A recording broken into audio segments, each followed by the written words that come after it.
والنجم إذا هوى ما ضل صاحبكم وما غوى وما ينطق عن الهوى.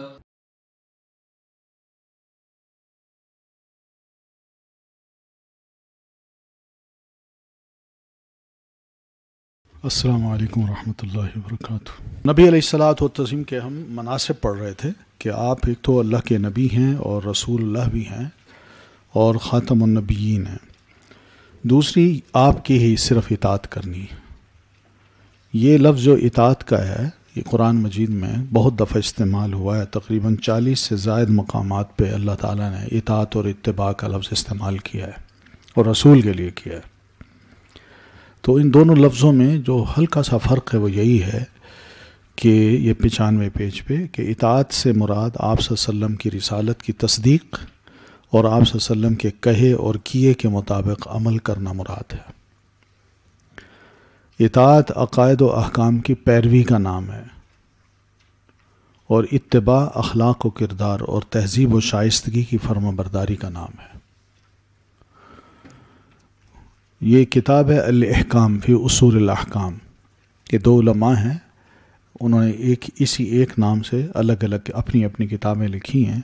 ایک ہیں امام ابن حزم اور دوسرے ہیں امام العامدی۔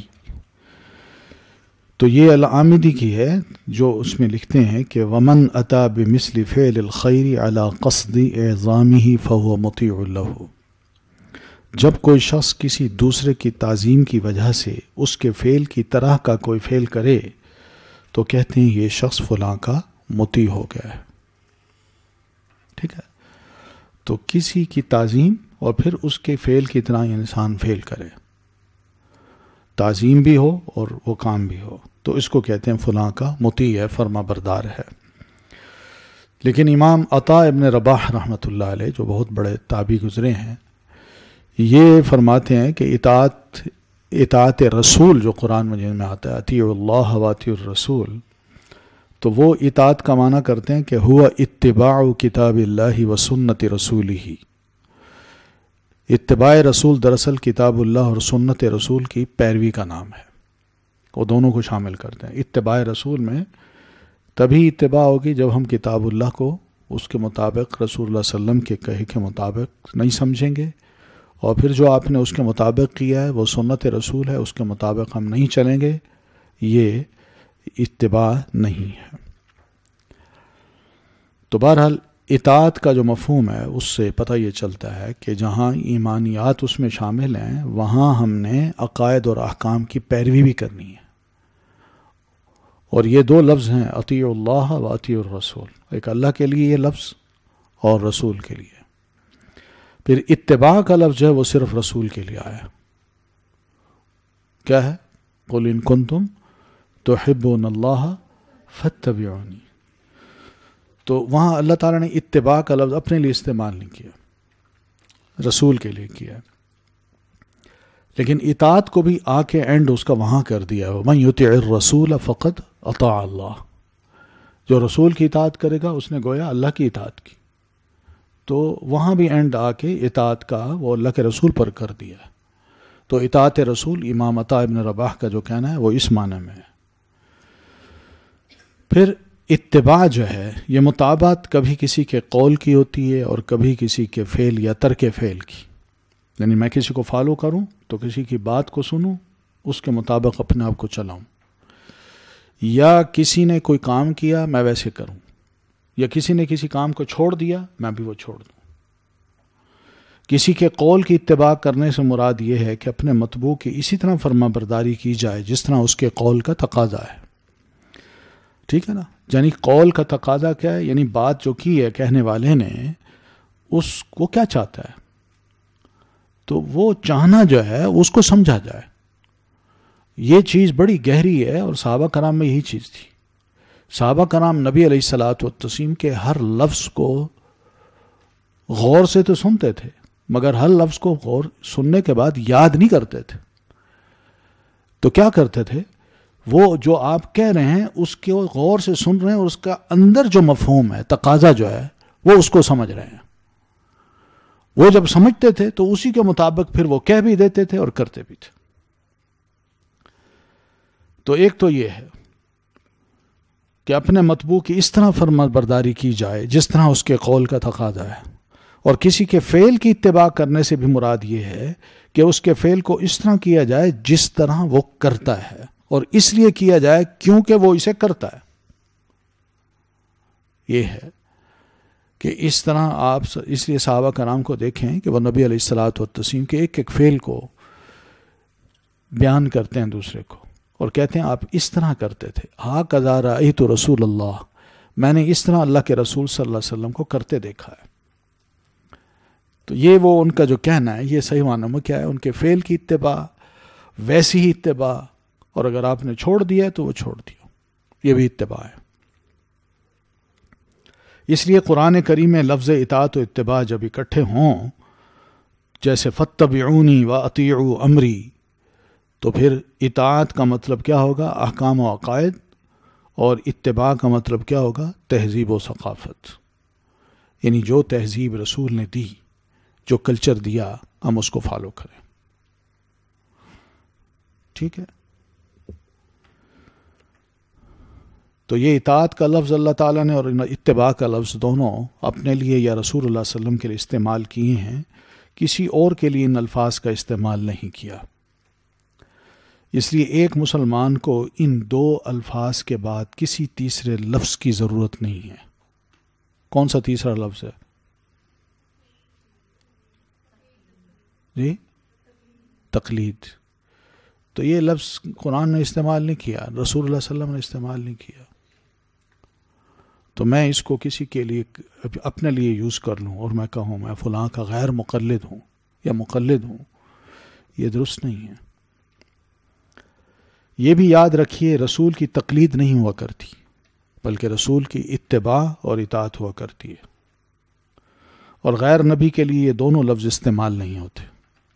یعنی جو نبی نہیں ہیں، مثلا سیدنا ابو بکر صدیق ہیں، اب ان کے لیے ہم یہ نہیں اطاعت کا لفظ استعمال نہیں کر سکے، میں آپ کی اطاعت کرتا ہوں، میں آپ کی اتباع کرتا ہوں، نہیں. اس لیے نئی اصطلاحات جتنی بھی ہیں ان سے ہمیں بچنا چاہیے. ٹھیک ہے؟ پھر نبی علیہ الصلوۃ والتسلیم کی اطاعت کیا وقتی ہے یا دائمی ہے؟ کچھ کہتے ہیں جب آپ تھے اس وقت تک تو چلو ٹھیک تھا نا، مگر آپ کی وفات کے بعد ہم اب ہم مکلف نہیں ہیں کہ آپ جو کہہ گئے ہم اب بھی اس کو لے کے چلتے رہیں، بلکہ ایک وقتی تھی، دائمی نہیں ہے. تو بہرحال یہ بھی ایک سوال ہے جو اس وقت بھی بہت سے لوگوں کے ذہنوں میں، اس کا جواب یہی ہے کہ نہیں، آپ کی اطاعت جب تک آپ زندہ تھے ہم اس وقت تو پابند تھے، جب آپ نہیں ہیں تو اب ہم قرآن مجید کو خود سمجھیں گے، جو ہمیں سمجھائے گا بس اس کے مطابق ہم چلتے رہیں، تو یہ اطاعت ہے، یہ اتباع ہے. مگر کیا یہ واقعی درست ہے؟ تو اس کے دلائل ہیں کچھ. پہلی دلیل دیکھیے، یا ایھا الذین آمنوا اطیعوا اللہ واطیعوا الرسول واولی الامر منکم. اس آیت میں لفظ اطاعت اللہ اور رسول کے لیے مشترک ہے.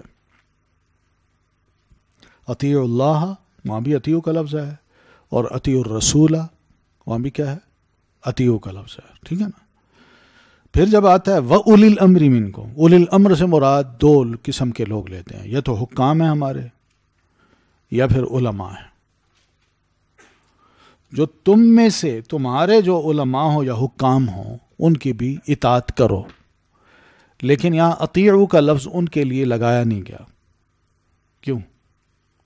اس کی وجہ یہی ہے کہ اللہ اور اس کے رسول کی اطاعت جو یہ غیر مشروط ہوتی ہے، اس لیے ان کے لیے اطیعوا کا لفظ استعمال کیا گیا. یہاں کوئی بھی بندہ کہہ ہی نہیں سکتا جی میں اس شرط پہ اطاعت کروں گا، غیر مشروط ہوتی ہے. لیکن جو اولو الامر ہوتے ہیں ان کی اطاعت مشروط ہوگی، اس لیے وہاں اطیعوا کا لفظ نہیں آیا، ورنہ وہ بھی کیا ہوتے؟ ان کی اطاعت بھی غیر مشروط ہو جاتی. ہمارے حکمران، ہمارے علماء، ان کی اطاعت بھی پھر غیر مشروط ہو جاتی. تو وہ مشروط کیا ہے؟ شرط کیا ہے؟ کہ لا طاعت لمخلوق فی معصیت الخالق. کہ جہاں اللہ کی نافرمانی ہو رہی ہو وہاں پھر مخلوق کی اطاعت نہیں کی جا سکتی. کوئی حکمران ہو، وہ اگر یہ کہے کہ لوگوں قبلہ بیت اللہ کو بنانے کی بجائے مشرق کو بنا لو، میں تمہارا حکمران ہوں، ہم اس کا کہنا نہیں مان سکتے، اس لیے کہ اللہ تعالیٰ کا حکم ہے کہ جہاں کہیں بھی تم ہو قبلے کی طرف رخ کر کے نماز پڑھو۔ ہم اللہ کے حکم کی اطاعت کریں گے، اگر اس کی نافرمانی کوئی کرواتا ہے ہم سے تو ہم پر اس کی اطاعت فرض نہیں ہے۔ ایک تو یہ ہے، پھر یہ کہ منکم کا جو لفظ ہے یہ بھی قابل غور ہے۔ منکم، منکم سے مراد تم جو موجود ہو، یعنی جو اس وقت مسلمان موجود ہیں جو ان آیتوں کو، اس آیت کو سن رہے ہیں، وہ یہ یاد رکھیں کہ تمہارے اندر کے جو علماء ہوں گے، تمہارے اندر کے جو حکمران ہوں گے، ان کی مشروط اطاعت ہے، ٹھیک ہے نا؟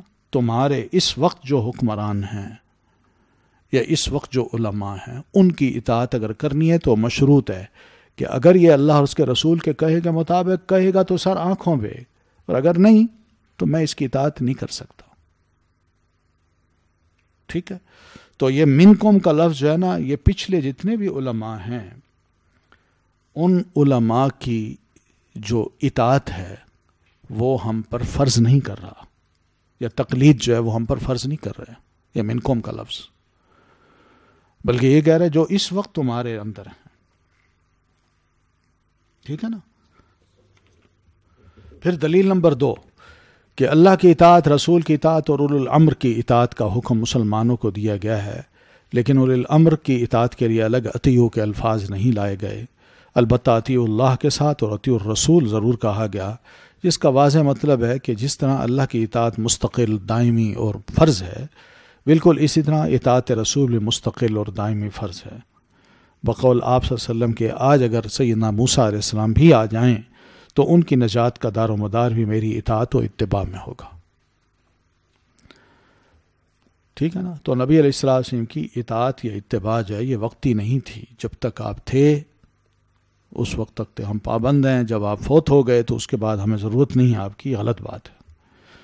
پھر اطاعت و اتباع کا یہ مطالبہ صرف آپ کی حیات طیبہ تک محدود نہیں ہے، بلکہ جب تک قرآن ہے اس وقت تک کے لیے فرض ہے، کیونکہ قرآن مجید جب تک ہم پڑھتے رہیں گے اس میں یہ لفظ آئیں گے، اطیعوا اللہ و اطیعوا الرسول، تو وہاں رسول کا ہم کیا معنی کریں، یا اس آیت کو ایک طرف کر دیں؟ کیونکہ اطیع اور اتبعوا دونوں میں دوام اور استمرار کا مفہوم ہے۔ استمرار کا مطلب یعنی کنٹینیوٹی ہے اس میں، مگر منکم میں نہیں ہے، کیونکہ منکم میں وہ تو اس وقت جو موجود ہیں ان کے لیے، کیونکہ یہ علماء حکام آتے جاتے رہیں گے، ٹھیک ہے؟ اس لیے اولو الامر کے ساتھ لفظ اطیعوا استعمال نہیں ہوا، کیونکہ وہ مطاع نہیں ہیں اور نہ ہی ان کی اطاعت مستقل اور دائمی ہے، بلکہ ان کی اطاعت کو اللہ کی اطاعت اور رسول اللہ صلی اللہ علیہ وسلم کی اطاعت کے ساتھ مشروط کر دیا ہے۔ اگر اولو الامر یعنی حکام یا مجتہدین کا کوئی حکم یا ارشاد اطاعت رسول یا اطاعت الہی سے ہٹ کر ہو تو اس ارشاد لا طاعت لمخلوق فی معصیت الخالق کے تحت ان کی اطاعت واجب نہیں ہوگی، بلکہ مخالفت ضروری ہوگی۔ آپ ہی کا ارشاد ہے اگر عیسیٰ علیہ السلام آ جائیں تو تم مجھے چھوڑ دو اور ان کی پیروی کرنے لگو، لَضَلَلْتُمْ عَنْ سَوَاءِ السَّبِيلِ، تو تم سیدھی راہ سے بھٹک جاؤ گے۔ پھر اسی طرح اور دلیلیں بھی ہیں، یہ ذرا دیکھیے گا، ان کو اچھی طرح ان کو پڑھیں تو سمجھ آ سکتی ہے آپ کو کہ واقعی یہ دلائل ایسے ہیں کہ جس میں ہم رسول اللہ صلی اللہ علیہ وسلم کو کسی صورت میں نہیں چھوڑ سکتے۔ اب ان تنازعتم فی شیء فردوہ الی اللہ والرسول، یہ جو مسئلہ ہے اس کو بھی آپ سمجھیے کہ اللہ تعالیٰ نے ہم مسلمانوں کے اختلافات کو ختم کرنے کا ایک بنیادی اصول بھی بتا دیا ہے، اور اصول کیا ہے کہ کسی بھی شے میں ہمارا آپس میں اختلاف ہو تو اس کے لیے ضروری نہیں ہے کہ ہم آپس میں بیٹھ جائیں، میٹنگز کر لیں اور ہاتھوں میں ہاتھ دے کے اوپر کر لیں اور کہیں ہم متحد ہو گئے ہیں۔ یہ بظاہر لوگوں کو دکھانے کے لیے تو انسان کر لیتا ہے، لیکن کیا دل سے ہم متحد ہیں؟ کیا واقعی ہم چاہتے ہیں؟ اس لیے ایسے جتنے بھی اتحاد بنے ہیں نا ہم مسلمانوں کے، وہ برائے نام ہی بنے ہیں، وقتی فائدے کے لیے۔ تو اس لیے معمولی سا بھی اختلاف ہو تو اس کا حل یہ بتایا ہے کہ تم کیا کرو، فردوہ الی اللہ والرسول، اسے اللہ اور اس کے رسول کی طرف لوٹا لے جاؤ، وہاں حل مل جائے گا. سیدھی سی بات ہے. اور یہ کام علماء کو دیں، دیکھیں علماء کس طرح اس کا حل بتاتے ہیں. تو اصل مسئلہ یہ ہے کہ ہم اس طرف جانا نہیں چاہتے، ہم اپنے اختلافات کو بدستور رکھنا بھی چاہتے ہیں، اور رکھنے کے ساتھ ساتھ اپنی جو اینٹیٹی ہے وہ برقرار رکھنا چاہتے ہیں، کہ ہماری شخصیت یا ہماری جماعت یا ہمارا اپنا تعلق فرقہ وہ برقرار رہے، وہ ختم نہ ہونے پائے. ٹھیک ہے. پھر آگے دلیل نمبر 5 بھی دیکھ لیجئے. 6 جو ہے نبی علیہ السلام کی وفات کے بعد آپ کی سنت کی حیثیت مرکز ملت کی ہے. یہ مرکز ملت کا لفظ یہ ہمارے ہاں جو منکرین حدیث ہیں جن کو پرویزی کہا جاتا ہے، یہ پرویزی جو ہیں یہ مرکز ملت کی ٹرم استعمال کرتے ہیں. وہ کہتے ہیں آپ کے بعد مرکز ملت کی حیثیت کس کی ہوگی؟ اس شخصیت کی جو لوگوں کو قرآن کو سمجھائے اور اس کے جو وقتی مسائل ہیں وہ شخصیت حل کر سکے.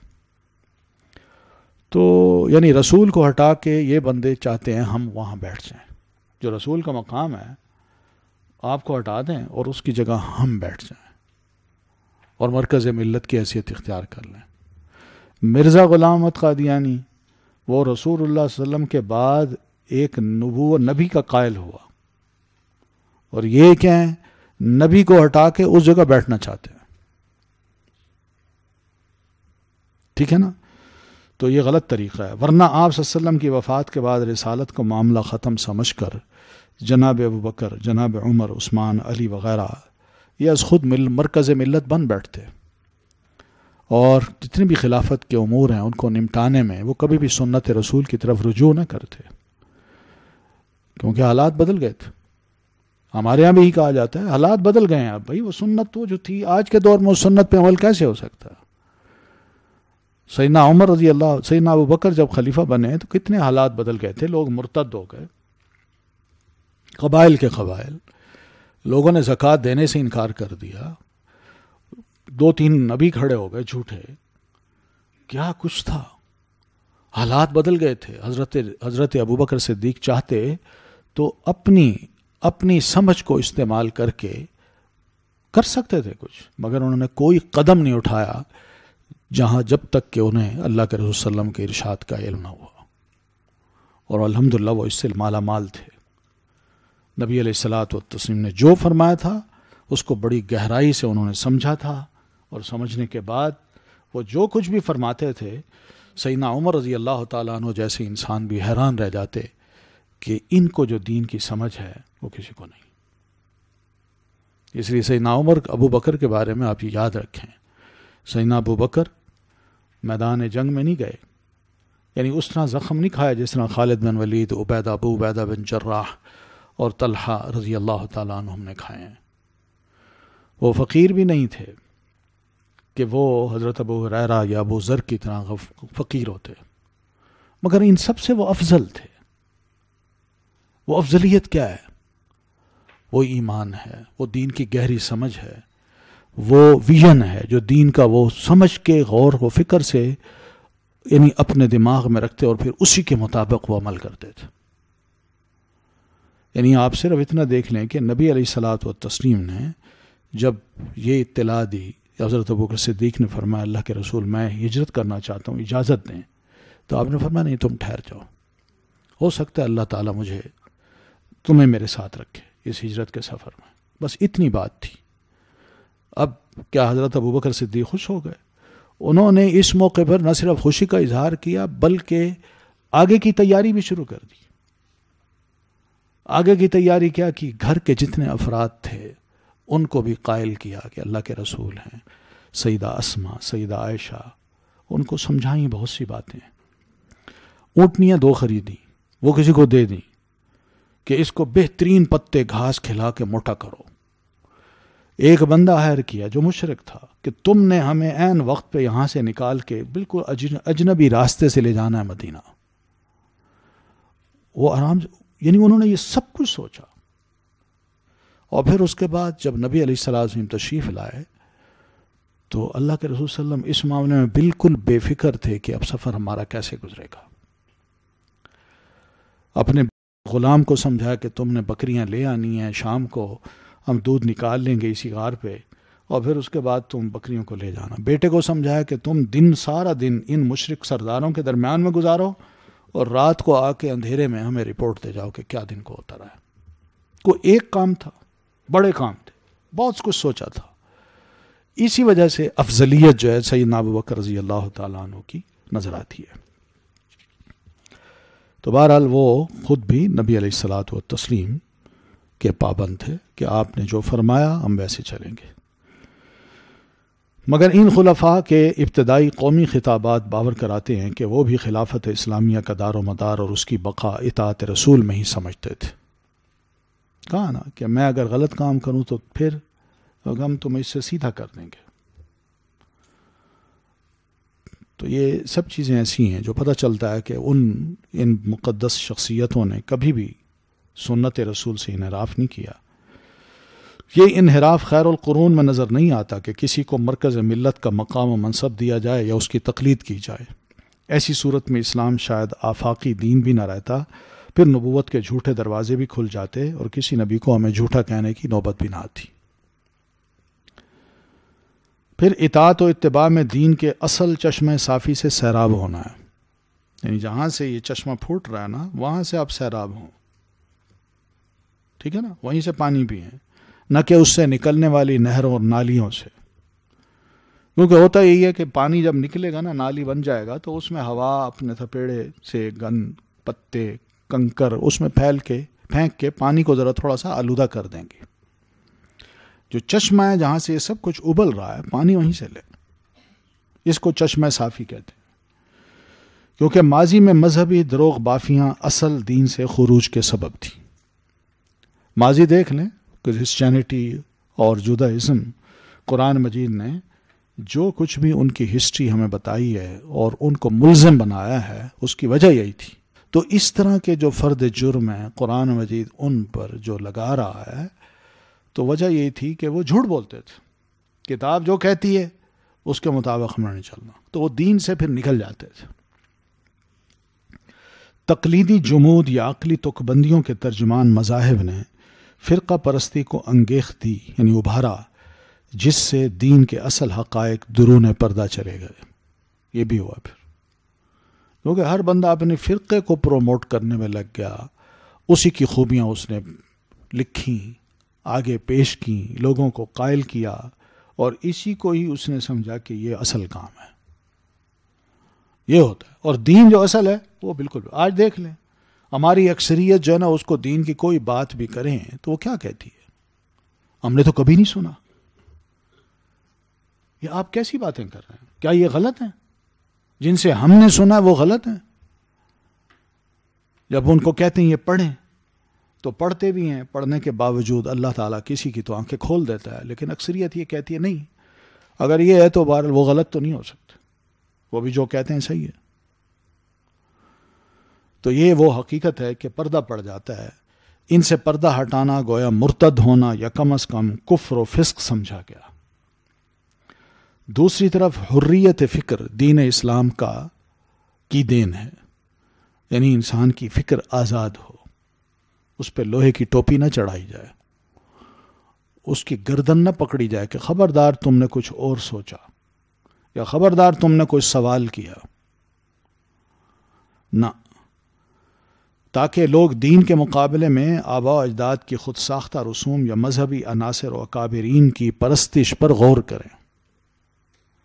دین تو یہ کہتا ہے کہ کھولو اپنے آپ کو، اپنی سوچوں کو آزاد کرو، پڑھو، اور ان سے نجات حاصل کر کے رسول محترم کی اطاعت اختیار کریں اور نارمل زندگی گزاریں. کیونکہ اب نارمل ہو جاتا ہے بندہ جب کوئی کسی کو فالو کرنے لگ جاتا ہے نا، رسول کے علاوہ کسی اور کو، اس کے پاس کچھ نہ کچھ چیزیں ایسی ہوتی ہیں جو وہ اپنے فالوورز کو کہتا ہے یہ کرو، جھٹکے دو،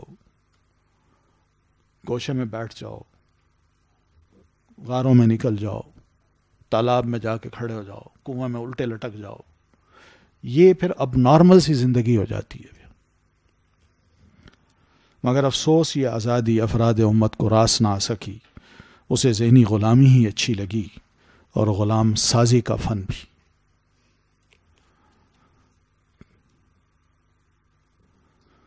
بعض متاخر فقہا نے نیک نیتی سے کسی مخصوص امام و فقیہ کی پیروی کے لیے تقلید یا معصومیت کی اصطلاح روشناس کرائی۔ امام معصوم، ٹھیک ہے نا، امام معصوم کا لفظ کہا جاتا ہے، یہ اس طرف اشارہ ہے۔ مثلا حضرت امام حسین ہیں، ان کو کہہ دیا امام معصوم ہے، تو ایک نیک نیت ہی ہے کہ مخصوص امام یا فقیہ کی پیروی کے لیے انہوں نے یا تو تقلید کا لفظ استعمال کیا، میں فلاں کا مقلد ہوں، یا میں اس کو امام معصوم سمجھتا ہوں۔ مراد ہے کہ وہی مقام دیتا ہوں کہ اس سے جو کوئی غلطی نہیں ہوتی، یہ جو کہتا ہے صحیح کہتا ہے، میں آنکھیں بند کر کے اس کو ماننے کو تیار ہوں۔ اور یہ تاکہ عام لوگ دین فہمی میں مشکل کا شکار نہ ہوں۔ نیت ان کی یہ تھی کہ تقلید یا امام معصوم کی ٹرمز جو ہے نا ہم لوگوں کو دیں، تاکہ لوگ جو ہے نا جب دین سمجھنا چاہیں تو انہیں مشکل نہ ہو کہ وہ کس کس سے جا کے پوچھیں، لہٰذا ایک کو فالو کریں گے تو کافی رہے گا۔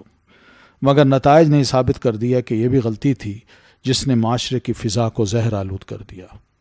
نتائج یہی نکلے ہیں کہ بڑی غلطی تھی یہ بھی، کیونکہ ایک کو جب فالو کرنے کی بات کی گئی نا تو دوسرے نے کہا اچھا ٹھیک ہے میں اس کو فالو کروں گا، تیسرے نے کہا میں اس کو کروں گا، چوتھے نے کہا میں اس کو کروں گا، اور پھر دیکھیے وہ کرتے کرتے کرتے کرتے ہم کہاں پہنچ گئے اور ماحول کیسا بن گیا۔ یہ وہ نقصان ہوا ہے۔ ورنہ ویسے تو لوگ کہتے ہیں جی خواہش پرستی ہے، آپ کا اگر کسی امام کی پیروی نہیں کریں گے تو یہ کیا ہوگا، آپ کو راستہ نہیں ملے گا، آپ کبھی ادھر جائیں گے، کبھی ادھر جائیں گے، کبھی ادھر جائیں گے، کہتے ہیں نا۔ کیا جواب ہے اس کا آپ کے پاس؟ کبھی سوچا؟ تفسیر تو پڑھی ہے نا آپ نے، قرآن مجید پڑھا ہے نا، پہلے سی پارے میں اس کا جواب ہے، پہلے پارے میں وَقَالُوا كُونُوا هُودًا أَوْ نَصَارَىٰ تَهْتَدُوا، یہ مسلمانوں کو کہتے تھے کہ ہدایت کے لیے کسی نہ کسی فرقے میں ہونا ضروری ہے،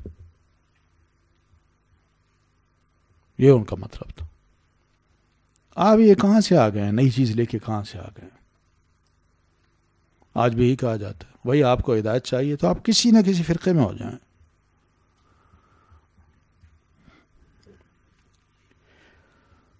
رسول اللہ صلی اللہ علیہ وسلم کی اطاعت کا اگر جذبہ ہو مسلمان میں تو یہ کوئی خواہش نفس ہے یا خواہش پرستی ہے؟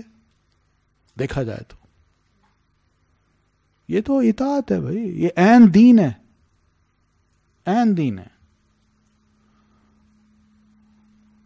ورنہ ہم اتنا جانتے ہیں اگر آپ فقہ کی کتابیں پڑھیں تو کسی بھی فقیہ کی، چاہے امام مالک ہوں، امام شافعی ہوں، امام ابو حنیفہ رحمۃ اللہ علیہم سب ہوں، ان کی کوئی کتابیں آپ پڑھیں تو اس میں تو یہ پتہ چلتا ہے کہ آج ان کے پاس جو علم اس وقت تر و تازہ ہے، کوئی سائل آیا اس نے سوال کیا، انہوں نے جواب دیا، وہ جواب بھی لکھ لیا گیا۔ 2 مہینے بعد پھر کوئی آیا، اس نے وہی سوال کیا، اب جواب کچھ اور ہے، اب وہی جواب نہیں ہے، جواب کچھ اور ہے۔ پھر اسی طرح امام محترم جتنے بھی ہیں ان سب کے جو شاگرد ہیں ان کو دیکھیں آپ، ان کے شاگرد جو ہیں یہ خود اپنے ٹیچر سے مور دین 70% مسائل میں اختلاف کرتے ہیں، تو کیا خدا نخواستہ انہوں نے بڑی گستاخی کی، یا وہ استاد کے بڑے کیا کہتے ہیں نافرمان بن گئے؟ ایسا مسئلہ نہیں، کوئی بھی نہیں کہتا۔ اور مزے کی بات یہ کہ سب یہ اختلافی نوٹس جو ہیں اپنے ٹیچر سے جو اسٹوڈنٹ اختلاف کرتا ہے وہ نوٹس کتابوں میں موجود ہیں۔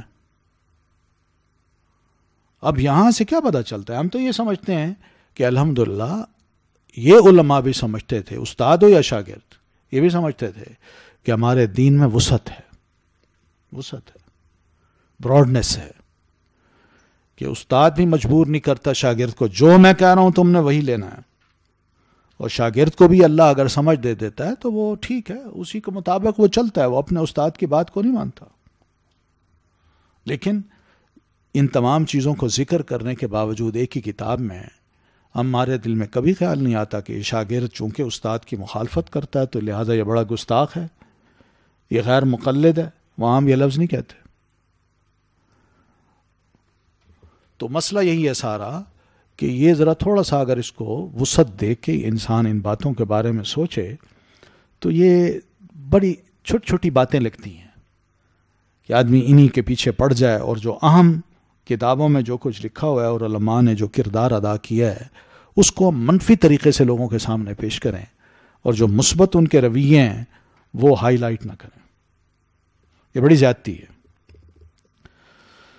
تو ایران کے زردشتی مذہب سے مستعار لفظ عشق نے ذہنوں سے اتباع اور اطاعت کا مطلب ہی چھین لیا۔ یہ جو آتش پرست تھے ان کے ہاں یہ لفظ تھا بڑا، عشق کا لفظ، اس لیے فارسی زبان میں عشق کا لفظ خوب استعمال ہوتا ہے۔ تو جو ہی یہ لفظ آیا ان کے ہاں تو انہوں نے کہا یہ اتنا وسیع اتنا زبردست لفظ ہے کہ اس میں اتباع اور اطاعت کی بات ہی چھوڑ دیجیے۔ اس لفظ نے احترام رسول کی ہر قدر کھو دی۔ یہ بھی ہے، اب دیکھ لیں لوگ اپنے آپ کو بڑا کہتے ہیں میں عاشق رسول ہوں، مگر وہ عشق جو ہے وہ کیا ہے، وہاں اتباع نظر نہیں آتی، اطاعت نظر نہیں آتی، مگر دعوے یہ ہیں۔ سنیے نا قوالیاں، سنیے آپ، دیکھیں کیسے لوگ بیٹھے ہوتے ہیں اور سمجھتے ہیں، لوگ عام پبلک ہی سمجھتے ہیں یہ بڑے عاشق رسول ہیں، اور ان کے دماغوں میں بھی یہی بات بیٹھ گئی ہے کہ ہم جو نیکی کا کام کر رہے ہیں نا، یہ شاید وہ کام جو مسجدوں میں ہوتا ہے، مدارس میں ہوتا ہے، ہمارے اس کام کے مقابلے میں وہ زیرو ہے۔ کہتے ہیں لوگوں کو اتنا مست کر دیتے ہیں، قوالی سنتے ہیں، جھومتے ہیں، ان کے اندر عشق کو پیدا کر دیتے ہیں، یہ کم ہے، یہ بہت بڑی دعوت و تبلیغ ہے، اور ہم سے بڑھ کر کوئی نیک ہے ہی نہیں۔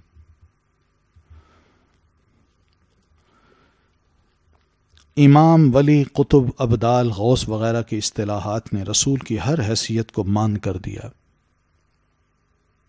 یہ بھی ہے، جب یہ لفظ بولے جاتے ہیں فلاں ولی اللہ ہے، فلاں قطب ہے، غوث ہے، اب سوچیے وہاں رسول کی کون سنے گا؟ بلکہ بعض کے ہاں یہ اصطلاحات نبی یا رسول سے بھی زیادہ افضل ہیں۔ وہ یہ کہتے ہیں کہ ولی جو ہے نا وہ رسول نبی سے افضل ہوتا ہے، یہ کہتے ہیں۔ مزید ظلم یہ ڈھایا گیا کہ ان شخصیات کو خدائی کاموں میں شریک بھی قرار دے دیا گیا۔ قطب ابدال کی کوئی کہانی سنی ہے آپ نے کہ 7 قطب ہیں جو اس کائنات کے چاروں کونوں میں رہتے ہیں اور اس کائنات کو کنٹرول کرتے ہیں، اللہ تعالیٰ ان سے یہ کام لیتا ہے، پھر وہ ابدالوں کو کہتے ہیں اور ابدال یہ کرتے ہیں، پھر غوث جو ہے وہ سب سے بڑا ہوتا ہے۔ اس طرح کے موجودہ زمانہ میں مسلمانوں کی المناک صورتحال کی ایک بڑی وجہ اطاعت و اتباع کو چھوڑ کر انہی اصطلاحات کا گرویدہ ہونا ہے۔ ہمیں ذیل کے ارشاد رسول کی تصدیق کرتے ہوئے ہمیشہ یہ نصیحت یاد رکھنی چاہیے جو امت کے روشن مستقبل کے لیے ہے کہ فَإِنَّهُ مَن يَعِشُ مِنْكُمْ فَسَيَرَى اخْتِلَافًا كَثِيرًا، تم میں سے جو زندہ رہا تو وہ ضرور بہت سے اختلافات دیکھے گا۔ آپ یہی فرماتے ہیں افترقت الیہود علی 71 فرقہ، کہ یہود ہی 71 فرقوں میں تقسیم ہو گئے۔ وافترقت النصارى علی 72 فرقہ، اور نصرانی 72 فرقوں میں۔ وستفترق هذه الامة على 73 فرقہ، اور یہ امت 73 فرقوں میں بٹ جائے گی۔ كلها في النار الا واحدہ، سب کے سب دوزخ میں جائیں گے سوائے ایک۔ تو یہ دونوں احادیث ہیں۔ اب ان کے بعد کیا گنجائش ایسی نکلتی ہے جو ہمیں مجبور کرے کہ ہم اپنی اپنی شخصیات کو اتنا بڑھا چڑھا کر پیش کریں کہ ان کا کہا، اللہ اور رسول کا کہا بن جائے، دعوت بھی اسی کے نام کی ہو اور اپنا انتساب بھی اسی کی طرف ہو، یعنی انسان اپنے آپ کو منسوب اسی شخصیت کی طرف کر دے کہ میں مالکی ہوں، میں شافی ہوں، میں فلاں ہوں، میں حنفی ہوں۔ یہ ایشو بہرحال بہت بڑا ہے، ہمارے اس دور میں بہت بڑا ایشو ہے۔ اب تو لوگ جو ہے نا بیچارے اطاعت و اتباع کیا دین سے بھی نکل رہے ہیں. مسئلہ تو یہ ہے نا، دین سے بھی نکلتے جا رہے ہیں، مرتد ہو رہے ہیں لوگ، دین کو مذاق سمجھتے ہیں. یہ حالات ہیں ہمارے. یعنی آپ دوسروں کو کیا کریں گے؟ دیکھیں، یا ادھر ادھر ہمارے دائیں بائیں جو بڑے بڑے ادارے ہیں، ان سب میں شروع سے لے کر آخر تک دین کا کوئی نام نہیں ہے. بالکل الف بے تک نہیں پڑھائی جاتی. آپ اس سے سوچیں کہ اور پھر چار دیواری کے اندر کیا ہوتا ہے؟ کسی کو جانے کی اجازت نہیں ہے، کسی کو جانے کی اجازت نہیں ہے. اور اگر کوئی جائے اور جا کے حالات دیکھے تو کانوں کا ہاتھ لگائے. یہ کیا ہو رہا ہے یہاں؟ بالکل ویسٹرنائزڈ. بہت کچھ ہو رہا ہے، بہت کچھ. تو یہ حالات جب ہوں اور لوگ دین کو ہی چھوڑ رہے ہوں تو ان چھوٹی چھوٹی باتوں کو ہم لے کے ان کو ایشو بنا لیں، یہ ہمیں زیب نہیں دیتا، بلکہ لوگوں کو اصل دین کی طرف لے آئیں. اور وہ یہی ہے کہ بھئی اللہ رسول کو مانو، بس کافی ہے. دین مکمل ہے الحمدللہ. یہ نہیں کہ دین کوئی ادھورا رہ گیا ہے، وہ پورا ہے. ہمارا ایمان ہے، اور ہمارا یہ بھی ایمان ہے کہ ہمارے جتنے مسائل ہیں وہ دین وہ حل کرتا ہے ان کو. تو جب یہ سب ضمانتیں ملتی ہیں تو پھر کیا ضرورت ہے اختلاف کی؟ اتباع اور اطاعت کمپریہنسو ورڈز ہیں، یہ دونوں اصطلاحات ہیں جو قرآن مجید نے خوب استعمال کی ہیں اور رسول اللہ صلی اللہ علیہ وسلم نے بھی کی ہیں. یہی دو اصطلاحات ہیں جنہیں لے کے ہم نے چلنا ہے، اور مسلمانوں کو زیب بھی یہی دیتا ہے کہ وہ انہی اصطلاحات کو اپنے لیے استعمال کریں اور جو دوسری ٹرمز ہیں ان کا استعمال نہ کریں. مناسب یہی ہے. آیات و احادیث برائے اطاعت و اتباع رسول اللہ صلی اللہ علیہ وسلم. دیکھیں کتنی آیات ہیں، اور ان آیات سے ہی پتہ چلتا ہے کہ ہم اپنے آپ کو کیا بنا سکتے ہیں. پہلی ہے کہ اختلاف و نزاع کو ختم کرنے کے لیے آپ ہی کو جج اور قاضی تسلیم کرنا پڑے گا. چھوٹے چھوٹے ہمارے اختلافات ہیں اور ان اختلافات کو ہم بڑی ہوا دیتے ہیں، جبکہ اگر ہوا دینی بھی ہے تو اس سے پہلے کہ ہم آپس میں الجھیں، ہم کیوں نہ جج اور قاضی اللہ کے رسول کو بنا لیں. اور ورنہ اللہ تعالیٰ نے قسم کھاتے فرمایا فلا وربک لا یؤمنون حتی یحکموک فیما شجر بینہم ثم لا یجدوا فی انفسہم حرجا مما قضیت ویسلموا تسلیما.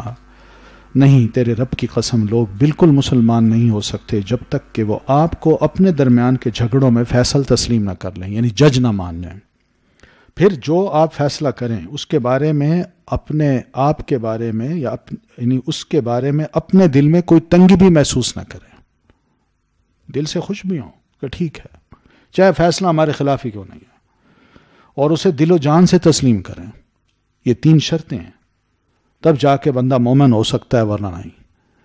یعنی دوسرا مطلب یہ ہے کہ اگر نبی علیہ الصلوۃ والتسلیم کو ہم جھگڑوں میں فیصل نہیں مانتے تو یہ مسلمان ہی نہیں ہے. فیصل مان لیتے ہیں اور جو آپ فیصلہ کرتے ہیں پھر دل میں تنگی محسوس کرتے ہیں، یہ بھی اسلام نہیں ہے. اور تنگی محسوس نہیں کرتے مگر کچھ تسلیم کرتے ہیں، کچھ نہیں کرتے، پھر بھی مسلمان ہی نہیں ہے. پھر نمبر 2 ہے کہ آپ صلی اللہ علیہ وسلم رسول اللہ ہیں، آپ کسی اور کو شریعت دینے یا سمجھانے کا مقام مت دیجیے. وما آتاکم الرسول فخذوہ وما نہاکم عنہ فانتہوا. جو اللہ کا رسول آپ کو دیں اسے لے لو، اور جس چیز سے منع کریں اس سے باز رہو. یہ ہے، یہ ان کا کام ہے، شریعت دینا، مسائل بتانا، اور انہی سے ہمیں سمجھنا چاہیے، نہ کہ کسی اور کی طرف دیکھیں ہم. یہ بھی ایک مسئلہ ہے نا کہ ہر کوئی کہتا ہے ٹھیک ہے آپ نے جو فرمایا مگر اس کے ذریعے سے میں سمجھنا چاہتا ہوں، اس نے کیا کہا، اس نے کیا کہا. یہاں اختلاف ہوتا ہے. پھر نمبر 3، ثواب اسی عمل پر ملے گا جو آپ صلی اللہ علیہ وسلم کی اطاعت کے عین مطابق ہو. وَأَقِيمُوا الصَّلَاةَ وَآتُوا الزَّكَاةَ وَأَطِيعُوا الرَّسُولَ لَعَلَّكُمْ تُرْحَمُونَ. نماز قائم کرو، زکوٰۃ دو، اور اللہ کے رسول کی اطاعت کرو تاکہ تم پر رحم کیا جائے. اب یہ اللہ کے رسول کی اطاعت کیا ہے؟ جب کریں گے تو اللہ مہربان ہوگا نا، ورنہ نہیں ہوگا. اور مہربانی اس کی کیا ہے؟ ثواب. پھر وَمَن يُطِعِ اللَّهَ وَرَسُولَهُ فَقَدْ فَازَ فَوْزًا عَظِيمًا. جو اللہ اور اس کے رسول کی اطاعت کرے گا تو یقیناً وہ کامیاب ہوگا، کامیابی بہت بڑی.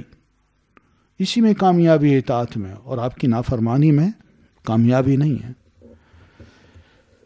پھر 4، جس عمل میں آپ کی نافرمانی ہے وہ گناہ ہے، نیکی نہیں ہے. وَمَن يَعْصِ اللَّهَ وَرَسُولَهُ، جو نافرمانی کرے گا اللہ اور اس کے رسول کی، یعنی عمل میں بھی، فَيَتَعَدَّ حُدُودَهُ، اور اس کی حدود کو پھلانگ جائے گا، يُدْخِلْهُ نَارًا خَالِدًا فِيهَا، اسے داخل کرے گا اللہ ایسی آگ میں جس میں وہ ہمیشہ رہنے والا ہوگا. وَلَهُ عَذَابٌ مُهِينٌ، اور اس کے لیے عذاب ہوگا اہانت آمیز، کہ رسول کے مقابلے میں اس نے اپنے کو یا کسی اور کو بڑا سمجھا. ایسے بندے کی عزت نہیں ہے. یوم تقلب وجوہہم فی النار یقولون یا لیتنا اطعنا اللہ واطعنا الرسول، جس روز اوندھے منہ گرائے جائیں گے آگ میں، کہیں گے کاش ہم اللہ اور رسول کی اطاعت کرتے. یہ نافرمانی ہے، دوسروں کی کرتے رہے جس کی یہ سزا ہے، گناہ میں رہے وہ. پھر یہ کہ آپ کی مخالفت سے بھی ڈرا جائے. مخالفت چاہے قول کی ہو یا عمل کی ہو یا نظریے کی ہو.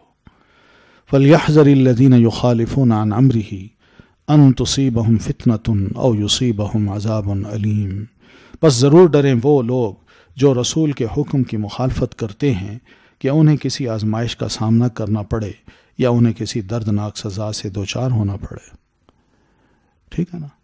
اب میدان احد میں وہ درہ کہا تھا نا، آپ نے نہیں چھوڑنا، بس چھوڑا ہے. اس کے بعد جو کچھ ہوا بہت بڑا فتنہ تھا، یعنی رسول اللہ صلی اللہ علیہ وسلم بھی زخمی ہو گئے. آپ فرماتے ہیں من اطاعنی فقد اطاع اللہ ومن عصانی فقد عصى اللہ، جس نے میری اطاعت کی اس نے گویا اللہ کی اطاعت کی، اور جس نے میری نافرمانی کی اس نے گویا اللہ کی نافرمانی کی. من اطاعنی دخل الجنہ ومن عصانی فقد ابا، جس نے میری اطاعت کی وہ جنت میں داخل، اور جس نے میری نافرمانی کی اس نے گویا جنت میں داخل ہونے سے انکار کر دیا. تو اطاعت کا مطلب آپ صلی اللہ علیہ وسلم کے حکم کی پیروی ہے اور اسے ہی قابل ثواب سمجھنا ہے، یہ مطلب ہے. قُلْ إِن كُنتُمْ تُحِبُّونَ اللَّهَ فَاتَّبِعُونِي يُحْبِبْكُمُ اللَّهُ، کہہ دیجیے اگر تم اللہ سے محبت کرتے ہو تو میری اتباع کرو، میری اتباع کے ذریعے سے تمہاری محبت جانی جائے گی. اپنی طرف سے جو راستے بھی نکال لو اللہ سے محبت کے، میری اطاعت کے بغیر وہ محبت نہیں ہے. تو اس کا فائدہ کیا ہوگا میری اطاعت میں؟ کہ یحببکم اللہ، اللہ پھر تم سے محبت کرے گا، کیونکہ اس نے مجھے بتایا کہ میں اللہ کی عبادت کیسے کروں، اللہ سے محبت کیسے کروں. وہ طریقہ اپناؤ گے تو اللہ تم سے محبت کرے گا، اور پھر وَيَغْفِرْ لَكُمْ ذُنُوبَكُمْ، تمہارے گناہ بھی معاف کر دے گا. واللہ غفور الرحیم، اور اللہ بخشنے والا ہے، رحم کرنے والا ہے. قُلْ اطیعوا اللہ والرسول، کہہ دیجیے اطاعت کرو اللہ کی اور رسول کی. فَإِن تَوَلَّوْا، پھر اگر منہ موڑتے ہیں، یعنی آپ کی اطاعت نہیں کرتے، کسی اور کی کرتے ہیں. اب دیکھ کتنے سخت لفظ ہیں. فَإِنَّ اللَّهَ لَا يُحِبُّ الْكَافِرِينَ، تو بے شک اللہ کافروں کو پسند نہیں کرتا. رسول کی اطاعت نہ کرنے کا ایک گناہ یہ بھی ہے کہ انسان کفر کی حد تک پہنچ جاتا ہے. تو بلا شبہ یہ فرض ہے کہ بندہ اللہ تعالیٰ سے محبت کرے، مگر یہ محبت رسول اللہ صلی اللہ علیہ وسلم والی ہو، نہ کہ اپنی بنائی ہوئی. ٹھیک ہے نا. جس کا فائدہ یہ ہوگا کہ اللہ تعالیٰ کی محبت بھی بندے کو حاصل ہو جائے گی اور اس کی مغفرت بھی. اتباع رسول میں ہی حب الہی پوشیدہ ہے. جو اتباع رسول ہے وہ پتہ چلتا ہے کہ اللہ کی محبت ہے اس کو، اور تقرب الہی کا ذریعہ بھی ہے. ورنہ دینی کام میں آپ صلی اللہ علیہ وسلم کی مخالفت سے ڈرا جائے. آپ کا اپنا ارشاد ہے فَمَن رَغِبَ عَن سُنَّتِي فَلَيْسَ مِنِّي، جس نے میری سنت سے منہ موڑا اس کا مجھ سے کوئی تعلق نہیں. دعویٰ انسان کر سکتا ہے مگر تعلق ہی نہیں ہے. جب رسول خود اس سے کاٹ رہے ہیں تو پھر باقی کیا ملے گا. پھر اسی طرح اطاعت کے ساتھ محبت جو ہے نبی علیہ الصلاۃ والتسلیم کی، وہ بھی ایمان کا حصہ ہے. اس کا حکم بھی اللہ تعالیٰ نے دیا ہے. قُلْ إِن كَانَ آبَاؤُكُمْ وَأَبْنَاؤُكُمْ، اینڈ تک پڑھیں تو أَحَبَّ إِلَيْكُم مِّنَ اللَّهِ وَرَسُولِهِ وَجِهَادٍ فِي سَبِيلِهِ فَتَرَبَّصُوا، کہہ دیجیے اگر تمہارے آباء و اجداد، والدین یا تمہارے بیٹے وغیرہ اللہ اور اس کے رسول اور جہاد فی سبیل اللہ سے زیادہ محبوب ہیں، تو پھر انتظار کرو یہاں تک کہ اللہ تعالیٰ اپنا حکم لے آئے، اور اللہ فاسق لوگوں کو ہدایت نہیں دیا کرتا. تو یہ وہ چیزیں ہیں جن کی طرف ہر انسان کا دل مائل ہوتا ہے اور ان سے محبت کرتا ہے، مگر یہاں ایک ڈانٹ ہے اللہ کی طرف سے کہ اللہ اور اس کے رسول کی محبت ان کے مقابلے میں مؤخر نہ کی جائے۔ ہوتا ہے اب شادی بیاہ دوسرے مسائل ہمارے رسم و رواج ہیں، کس کی محبت ہوتی ہے وہاں؟ دوسروں کی، اللہ اور اس کے رسول کی نہیں ہوتی۔ تو ان کی محبت صرف چند ایک ریچولز میں ہم نے رکھی ہوئی ہے، باقی میں ہم اب آزاد ہیں۔ یہ ہر شے سے عزیز تر ہونی چاہیے۔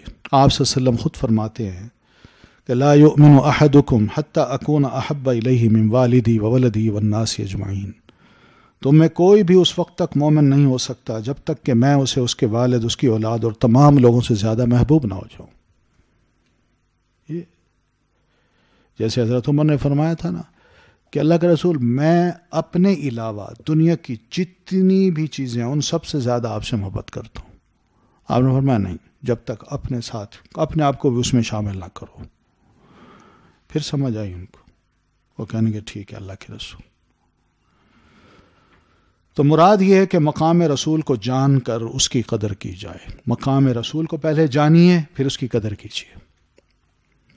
جسے روز محشر انا لہا کہنے کا اور ارفع رأسک سل تعطا کا مقام علی نصیب ہوگا کہ سفارش کون کرے گا؟ آپ خود فرمائیں گے انا لہا، میں اس کا حقدار ہوں، میں ہی کروں گا۔ اور پھر جب سجدہ کریں گے تو آپ کو کہا جائے گا اللہ کا رسول سر اٹھائیے، مانگیے، دیے جائیں گے۔ تو یہ رسول ہیں، ان کی اطاعت کرنی چاہیے۔ آپ کا مقام جانیں اور وہ اس کی قدر کریں۔ اور المرء مع من احب، یہ حدیث ہے کہ آدمی اسی کے ساتھ ہوگا جس سے محبت کرتا ہے۔ حب نبی کا یہی شرف ہی کافی ہے کہ ہمیں رسول اللہ صلی اللہ علیہ وسلم کی محبت نصیب ہو آپ کی اطاعت کے ساتھ۔ آپ کی سادہ اور سچی تعلیم کو اپنانا، اس کے آداب سے مزین ہونا اور سنت رسول کو ہر ایک کی رضا پر مقدم رکھنا اور دوستی اور نفرت میں محبت رسول کو فوقیت دینا ہی کامل و سچی محبت ہے، ورنہ ناقص محبت ہی ایمان کامل کی نشانی نہیں۔ پھر آپ کا احترام اور توقیر بھی ایمان کا حصہ ہے۔ قرآن مجید میں اللہ تعالیٰ فرماتے ہیں یا ایھا الذین آمنوا لا تقدموا بین یدی اللہ ورسولہ، لوگو مومنو اپنے آپ کو اللہ اور اس کے رسول سے آگے مت کرو۔ آگے مت کرنے کا کیا مطلب ہے؟ یعنی ادھر اللہ کے رسول نے کہا تم پہلے ہی کوئی اور کام کرنا شروع کر دو، یہ ٹھیک ہے، یا اللہ کے رسول صلی اللہ علیہ وسلم نے جو کیا نام ہے راستہ اپنایا ہے، تم اس راستے کو چھوڑ کے کوئی اور راستہ اپنا لو۔ مطلب اور پھر یہ بھی ہے کہ آپ کو مقام نہ دو، دوسروں کو دو، یا اپنے آپ کو مقام دے دو کہ میں آگے ہوں اور رسول اللہ صلی اللہ علیہ وسلم کو میں پیچھے رکھتا ہوں، نعوذ باللہ۔ پھر اسی طرح یا ایھا الذین آمنوا لا ترفعوا اصواتکم فوق صوت النبی، اپنی آواز کو رسول اللہ کی آواز سے بلند نہ کرو۔ یہ بھی بہت ایک مقام ہے، آپ کا احترام ہے۔ پھر وَلَا تَجْهَرُوا لَهُ بِالْقَوْلِ كَجَهْرِ بَعْضِكُمْ لِبَعْضٍ، جس طرح ایک دوسرے سے بات کرتے ہو نا کھل کے، نبی علیہ السلام سے بے تکلف ہونے کی ضرورت نہیں ہے۔ بے تکلفی میں احترام نہیں رہتا، آپ کا احترام ہو۔ جیسے دوست کو کہہ دیتا ہو یار چھوڑو پرے، نہ، نبی علیہ السلام سے ایسی بات نہیں کرنی۔ آپ صلی اللہ علیہ وسلم کو پورا احترام دینا ہے۔ ٹھیک ہے، تو آگے پھر امتحان کی بات اللہ نے کی ہے کہ جو لوگ اپنی آواز کو پست رکھتے ہیں اور آپ کا پورا احترام کرتے ہیں، اصل امتحان انہی لوگوں کا ہے، وہ اس میں کامیاب ہو گئے۔ پھر اسی طرح ایک سورۃ نور میں بھی فرمایا لا تجعلوا دعاء الرسول بینکم کدعاء بعضکم بعضا، جس طرح تم ایک دوسرے کو نام لے لے کے پکارتے ہو، مثلا کس کا نام لیا، او خالد، او عابد، نبی علیہ السلام کا نام نہیں لینا، او محمد، ایسا نہیں کرنا۔ اس لیے رسول کی توقیر یہی ہے کہ جو آپ صلی اللہ علیہ وسلم کا مقام ہے اس میں غلو اختیار نہ کیا جائے، یہ مقام رسالت کی توہین ہے۔ ٹھیک ہے، گھروں میں بھی لگا ہوتا ہے نا محمد، یا اللہ، یا محمد، یا اللہ، ہے نا، تو وہ انسان جب اس کو پڑھتا ہے نا یا محمد کو، تو یہ بھی نبی علیہ السلام کی توہین ہے۔ بنا کے لگانا یہ تو شرعن مسئلہ اور ہے نا کہ جائز ہے یا ناجائز ہے، عقیدے کی خرابی الگ ہے، لیکن کوئی نظر پڑ جائے اور کہ یا محمد، یہ بھی توہین ہے، کیونکہ یہ نبی علیہ السلام کو جیتے جی صحابہ کرام کو منع کیا گیا کہ آپ کو یا محمد کہہ کے نہیں کہنا. اللہ تعالیٰ نے خود بھی نہیں کیا، کبھی قرآن مجید میں کسی مقام پہ یا محمد نہیں کہا. ہر رسول کو کہا یا آدم، یا نوح، یا ابراہیم، یا موسیٰ، یا عیسیٰ، مگر نبی علیہ السلام کو یا محمد نہیں کہا. اللہ خود احترام کرتا ہے، بلکہ آپ کو یہ تو یہ کہتے ہیں یا ایھا النبی، یا ایھا الرسول، یا جو آپ کی وہ حالت ہے اس کو عربی میں ڈھال کے اللہ تعالیٰ فرماتے ہیں یا ایھا المزمل، یا ایھا المدثر، مگر ڈائریکٹ نام نہیں لیا. اتنا احترام جب اللہ دیتا ہے تو ہم کیوں نہ دیں؟ یہ ایمان کا حصہ ہے، دینا چاہیے، ورنہ یہ توہین ہوگی. اس لیے ایسی چیزوں سے بچنا چاہیے. تو اس لیے رسول کی توقیر یہی ہے کہ جو آپ صلی اللہ علیہ وسلم کا مقام ہے اس میں غلو اختیار نہ کیا جائے. یہ مقام رسالت کی توہین ہے. سنت کی تعظیم یہی ہے کہ اس کی قدر مسلمان کے دل میں ایسی گاڑ دی جائے کہ ہر اچھے کام میں وہ آپ صلی اللہ علیہ وسلم کی اقتداء کرنا لازم سمجھے، اور جس سے آپ نے روکا ہے اس سے باز رہنا بھی فرض جانے. یہ اصل تعظیم ہے. رسول اللہ صلی اللہ علیہ وسلم کی سنت کی مخالفت کرنا یا اس کا بدل پیش کرنا حرام ہے، کہ اس کو چھوڑیں، اس کی بجائے یہ اچھا کام ہے. دیکھیں آپ، بہت سی چیزیں ہم نے چھوڑ دی ہیں، اس کی بجائے اور بہت سے اچھے کام ہیں جن کو ہم نے اڈاپٹ کر لیا اور سمجھتے ہیں یہ زیادہ سوٹ کرتے ہیں آج کے دور میں. سلام کی بجائے ہیلو ہیلو، دائیں ہاتھ پہ پینے کی بجائے بائیں ہاتھ سے پینا، بیٹھ کی بجائے کھڑے ہو کے پینا کھانا، پھر اسی طرح اور بڑے عجیب و غریب قسم کے کام ہیں. چھینک آ جائے تو ایکسکیوز می بجائے الحمدللہ کہنے. اور کیا کام، بہت سی چیزیں ہیں جو ہم سے چھوٹ رہی ہیں اور ان کو ہم اچھا سمجھتے ہیں. یہ شرک کا فتنہ بھی ہو سکتا ہے یا پھر دل ٹیڑھا ہونے کا بھی. دل ٹیڑھا ہے ان کا. لا تزغ قلوبنا بعد اذ ہدیتنا. المناک عذاب و سزا الگ ہے. ایسے لوگ کیا مومن ہیں؟ اللہ تعالیٰ نے قسم کھا کے فرما دیا کہ ہرگز نہیں. اتنی سخت وعید اور دھمکی. سوچیں وہ لوگ جو آپ صلی اللہ علیہ وسلم کا حکم معلوم ہو جانے کے بعد آپ کی سنت کی تحقیر کرتے ہیں اور اسے بے قیمت سمجھ کر ترک کر دیتے ہیں اور اپنی عادات و رسم و رواج کے عادی رہتے ہیں. آپ صلی اللہ علیہ وسلم ایک کامل و اکمل انسان تھے، یہ تو حقیقت. کامل انسان، جس کو انسان کامل جس کو کہا جاتا ہے نا، وہ تھے آپ. اس لیے آپ صلی اللہ علیہ وسلم کے اسوہ حسنہ کی پیروی کو ہی مثالی زندگی کا نام دیا گیا. کیا سیدنا عیسیٰ علیہ السلام جیسے اولوالعزم پیغمبر ایک کامل و اکمل رسول تھے؟ اور کیا ان کا اسوہ حسنہ قابل اتباع ہے؟ جبکہ ہم جانتے ہیں کہ وہ بنو اسرائیل کے ایک خاص طبقے کے لیے رسول بنا کے بھیجے گئے تھے، تو انہی میں رہے. انہی کے دور کی جو ضرورتیں تھیں وہ شرعاً وہ پوری کر دیتے تھے، بتا دیتے تھے ان کو. ظاہر ہے بالکل نہیں، کیونکہ ان کی زندگی میں ایک فطری خلا یعنی تجرد کی زندگی رہ گیا ہے. وہ بغیر شادی کے وہ رہے، جو ماننے والے کے لیے قبول کرنا ممکن ہی نہیں کہ میں بھی بغیر شادی کے رہوں گا، تب جا کے میں عیسائی بن سکتا ہوں، آپ کا صحیح فالوور بن سکتا ہوں. ایک کامل و اکمل انسان جس کی اطاعت کی جا سکتی ہے وہ آپ ہی ہیں.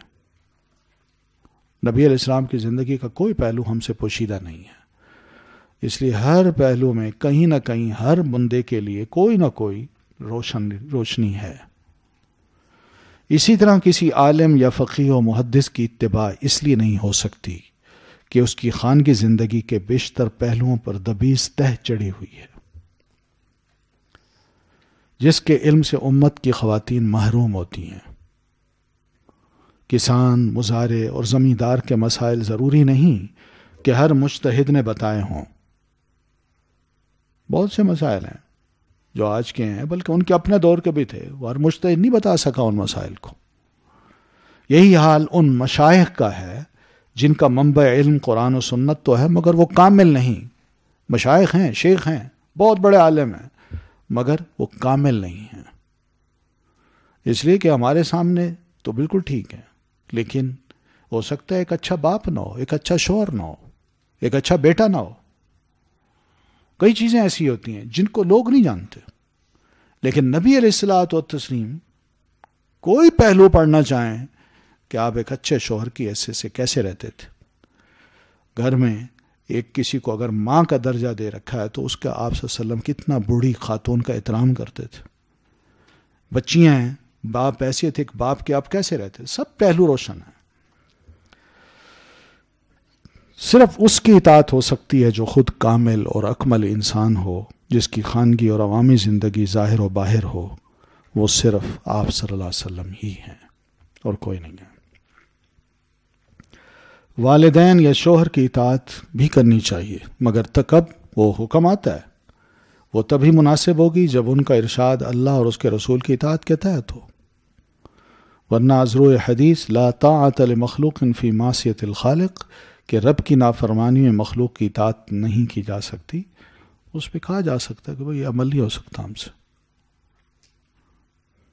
تو اطاعت، بہرحال اطاعت کا جو مفہوم ہے اس پہ بڑا زور ہے. قرآن مجید کا بھی، نبی علیہ الصلاۃ والتسلیم کا بھی.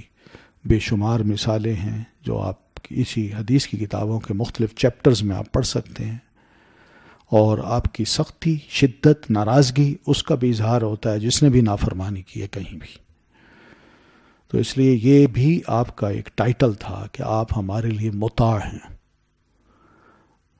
آپ کی ہی ہم نے اتباع کرنی ہے، کسی اور کی نہیں کرنی.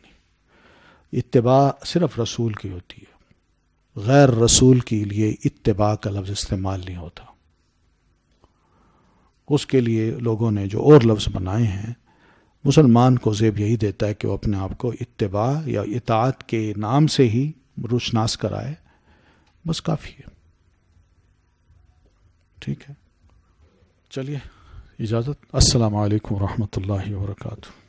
ما ضل صاحبكم وما غوى وما ينطق عن الهوى